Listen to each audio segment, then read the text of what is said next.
Dövlət Təhlükəsizlik Xidməti yenə şou göstərib. Özü də yaddan yavaş-yavaş çıxan Alyona temasını yenidən gündəm edib, dirildir. Bilməyənlərə də bu temanı bildirib. Bilmirəm, DTX İlham Əliyevin ailəsini mi qoruyur, yoxsa əksinə biabır edir? Mən deyərdim, biabır edir. Sizə lazım idi bu.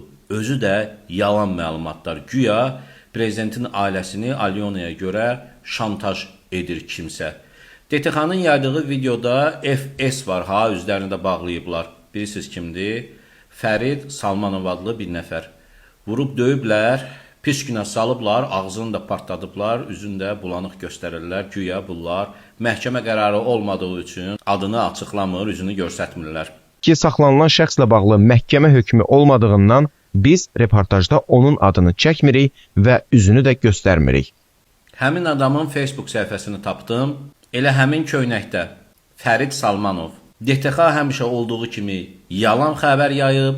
Prezidentin ailəsini şantaj eləyib 5 milyon pul tələb eləmək olar. Kimə gəlirsiniz? Ayıbdır, milləti avam yerinə qoymayın. Yoxsa ay DTX rəisi Əli Nağıyev, sən İlham Əliyevi avam yerinə qoymusan. Deyirsən ki, cənab prezident, sizi qoruyuruq biz.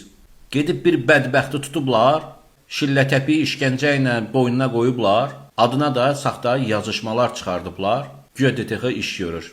Ay millət, inanmayın bu xəbərlərə. Azad sözə inanın. Bu videonu da bəyənin, paylaşın ki, hamı görsün.